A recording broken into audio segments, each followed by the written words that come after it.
Rain drizzled against the windows of the Gare du Nord as Aubrey Jones stepped off the London train, her gloved fingers clutching her mother's hand tightly.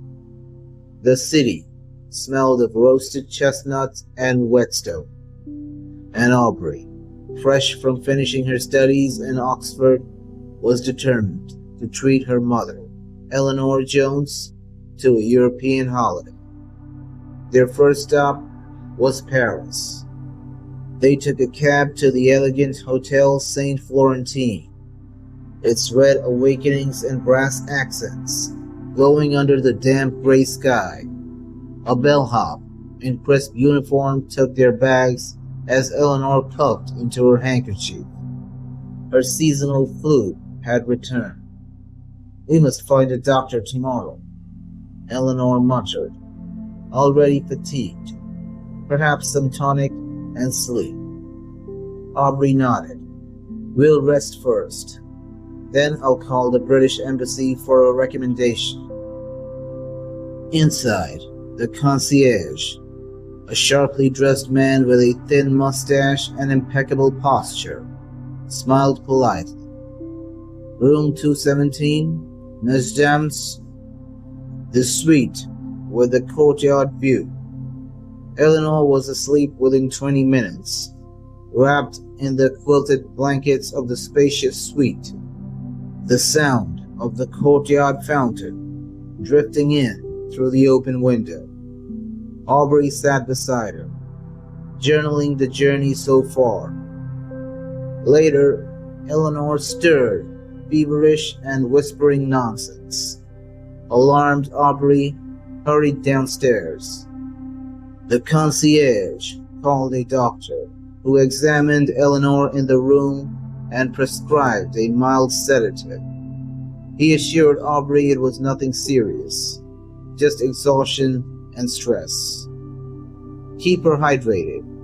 She'll be fine by morning." Aubrey stayed by her side until dawn, dozing in a chair, but when she woke, her mother was gone. The bed was perfectly made. The suitcase gone.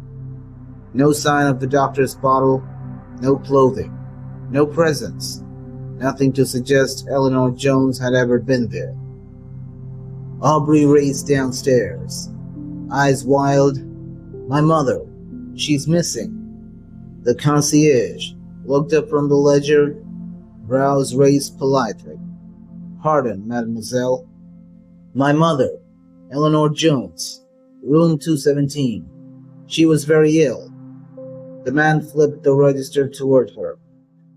There was her name, Aubrey Jones, alone.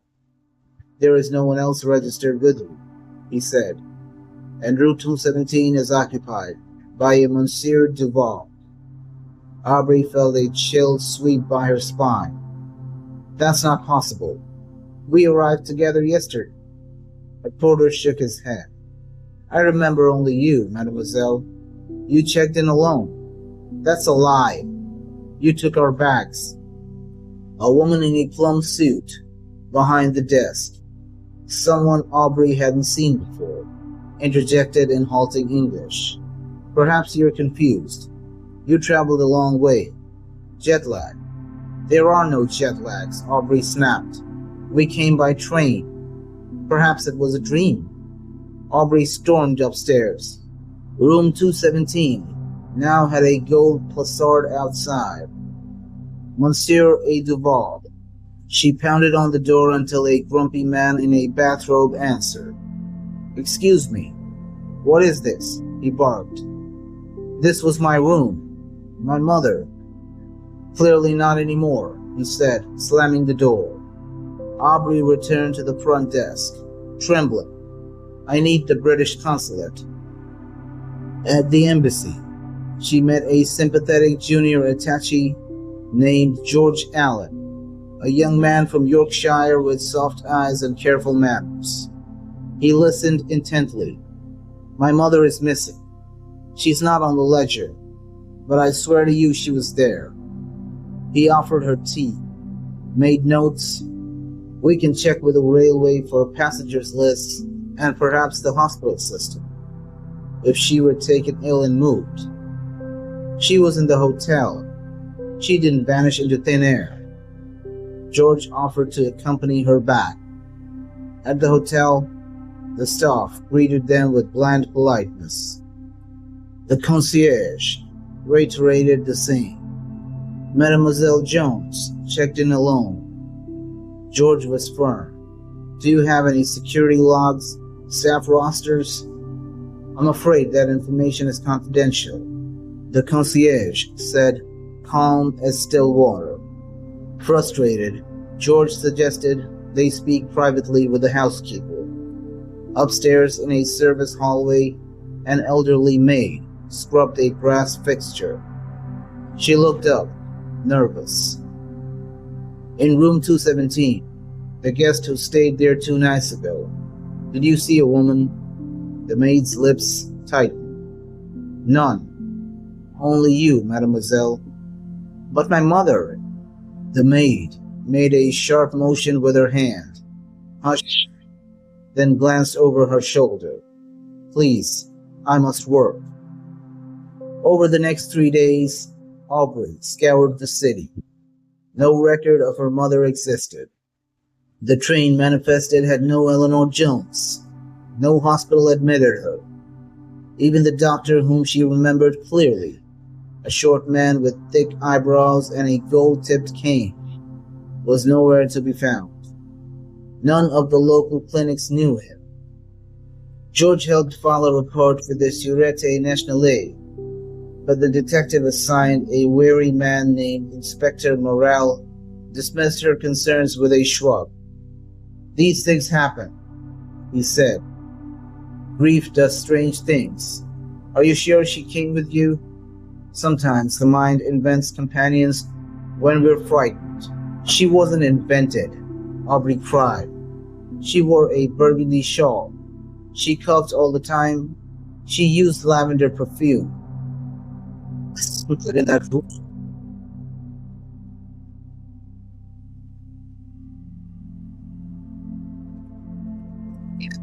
Then crept into the service hallway with a stolen maid's key. Room 217 was empty.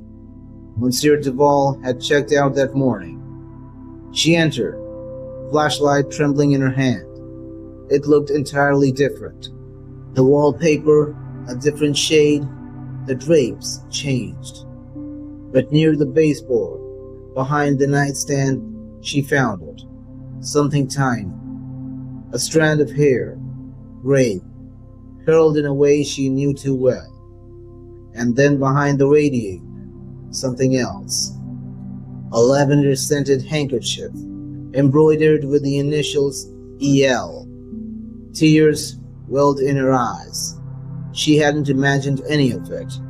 But before she could leave, a door creaked open. A man in a hotel security uniform stood there. You shouldn't be here. I just need to come with me.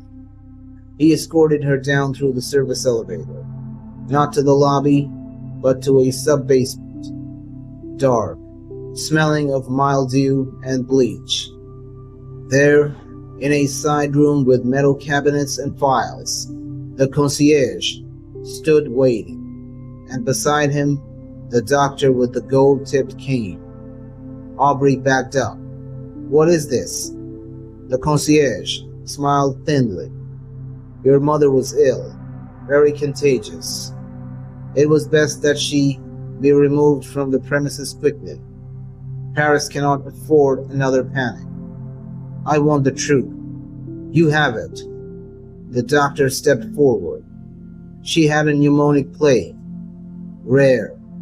She died within hours. That's not possible. She never should have traveled, the concierge said. But she did. And you insisted on registering her. That was inconvenient. Aubrey's heart pounded. So you erased her? We had to. For the reputation of the hotel, for the city, for the Olympics. You murdered her. We prevented a scandal. George burst through the door then, having followed the janitor's key. Don't move, he shouted, brandishing a pistol taken from the embassy's safe. The concierge froze. George radioed the police. A week later, the story broke in the Paris Times. Hotel conspiracy erases sick guest to hide deadly disease. Aubrey identified her mother's body in a quiet morgue in Montmartre. She was buried in the English cemetery, beneath a simple white stone. George stood beside her at the funeral. "It's over," he whispered. "You were right all along." Aubrey nodded, tears running down her cheeks. "But I'll never forget how they looked me in the eye and told me she never existed." He took her hand. Truth always rises. She held tightly. And somewhere in the quiet alleys of Paris, another secret was already buried. If you enjoyed the video, like and share the video and subscribe the channel. Thanks for watching, and I'll catch you in the next one.